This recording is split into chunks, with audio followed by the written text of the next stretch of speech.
Amerika versus Cina saat ini bukan perang dagang, tapi perang ideologi. Jadi janganlah melihat Amerika dan Cina bersih tegang, kemudian pejabat negara berkomentar, oh itu cuma perang dagang dua negara, gak banyak pengaruhnya buat Indonesia, kita cari negara lain selain mereka. Alah, malu bener kalau saya mendengar opini seperti ini. Asli malu saya, seperti gak ada kedalaman analisanya, seperti gak ada keilmuan bernegaranya. Ambil gampangnya saja, toh rakyat gak banyak ngerti urusan beginian. Sebentar om, hati-hati ngomong begitu. Semua bisa berubah dalam hitungan bulan, bukan tahun. Kembali ke persamaan level playing field, kesamaan cara bermain yang sedang Amerika tekan Cina ini. Apa yang mau disamakan? Ideologi Amerika adalah demokrasi.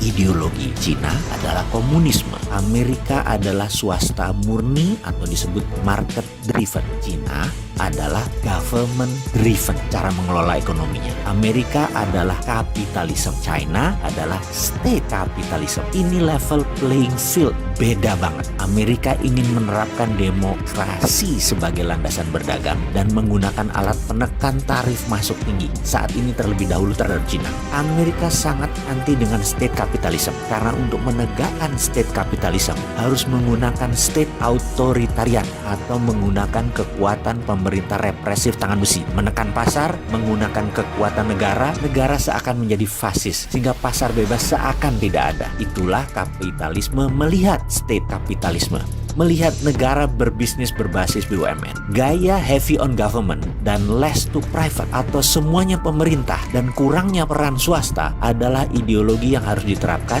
jika sebuah negara ingin menggunakan dana obornya Cina. Harus government driven. Itu banyak terjadi seperti di negara Sri Lanka, di negara-negara Afrika, Papua Nugini, demokrasi ekonomi dan state driven ekonomi itu dua ideologi berbeda yang menjadi titik awal perang dagang. Ini perang baru dan senjatanya bukan bedil, tapi saat ini diawali dengan perang tarif dan perang dagang. Lalu bagaimana melihat perang ini bagi Indonesia dan bagaimana solusinya? Biar gampang, kita mau melihat negara mana yang melakukan state capitalism, yaitu jika mau masuk sebuah negara mereka minta government guarantee. Negara mana yang menggunakan swastanya pada saat deal B2B, tapi senatornya, presidennya ikut menekan sebuah negara, ya. Itu kita harus mencurigai apa negara tersebut. Jadi Indonesia sekali lagi ke depan bagaimana? Kalau saya secara pribadi, saya anti pasar bebas kapitalisme. Semua sahabat saya tahu bahwa saya anti state capitalism. Jadi saya anti Amerika, saya anti Cina, saya anti IMF, dan saya anti obor. Lalu ideologi bisnis saya apa?